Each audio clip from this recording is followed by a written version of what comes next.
there's so much work that you do in social justice. But before we dive into the actual work, how and where does social justice issues and food, where's that cross section for you? And there could be multiple cross sections, obviously.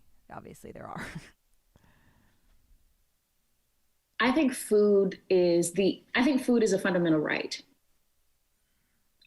And at any point where people don't have the right or access to healthy food, that's where food and social justice for me intersect.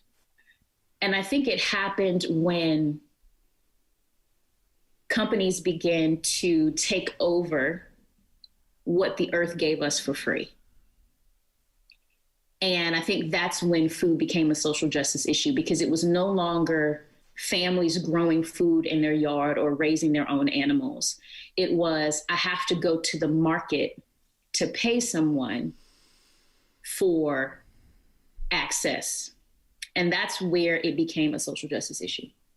It's gotten even worse, actually. Now even farmers can't save the seeds from the they buy seeds and they'll grow a crop, and they used to be able to then replant from the seeds from that first crop. But now the big companies, like Kimberly said, own those seeds. So farmers are not allowed to use the seeds from their own crops. They have to go out and buy more seeds.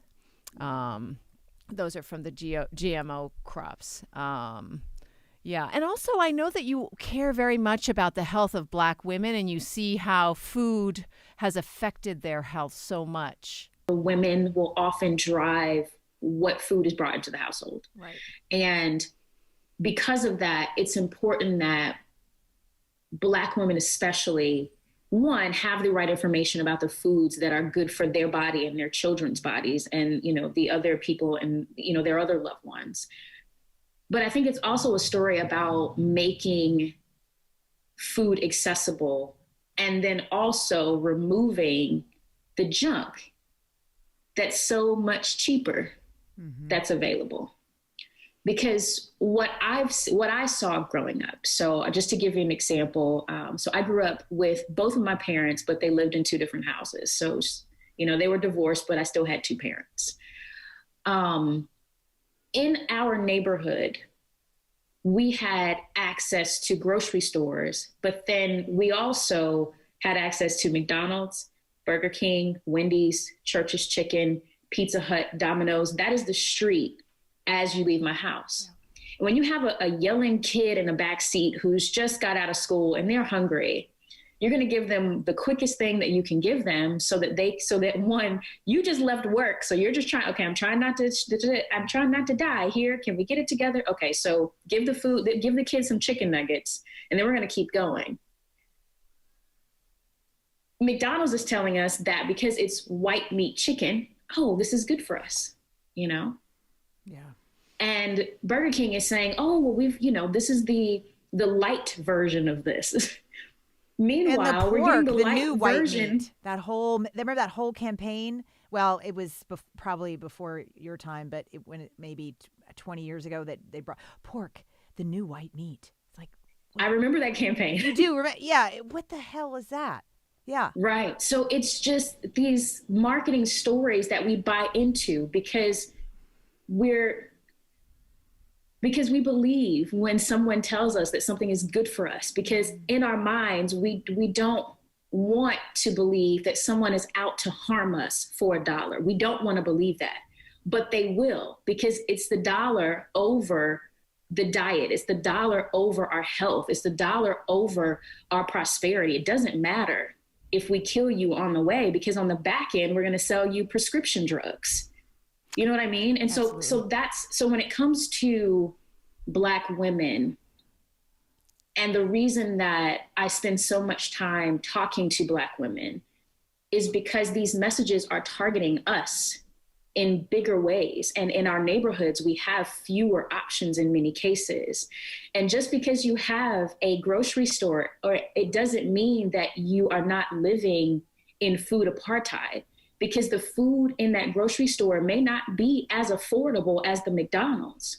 It may not be as affordable as the frozen chicken nuggets or the frozen pot pies or whatever you're buying that has the junk in it, it's not as affordable as that. And so when you don't have the financial means to buy the organic food that costs more, then you have no choice but to put in your children's body the best thing that you know.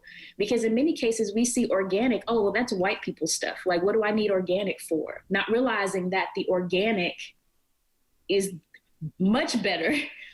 But when you have to choose between 10 bananas for $3 versus 10 bananas for $10, it's like, okay, we're going for the cheaper option if you're doing it at all. And so I think that's the piece that has concerned me so, is what food apartheid looks like, because you have so many, especially even in big cities, so much lack of access to affordable, healthy food, and it's mostly junk. And we see that in the data that comes out of our communities about the state of our health, where we have 40+% of African Americans with hypertension, with some form of heart disease. And then we say, okay, well, is it genetic? It's not genetic. It's diet.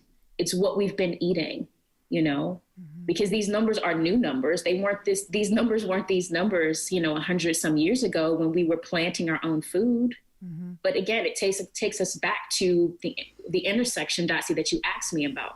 It's when capitalism took over food and it became less about nourishment and more about the numbers. So thank you so much for tuning in today. If we helped you in any way, then click the subscribe button and let's keep hanging out together. We have so much more to share with you.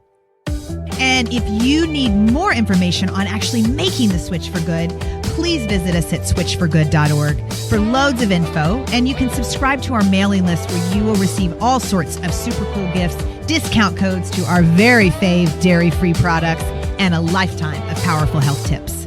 So join us on the journey to switch for good. This is the future.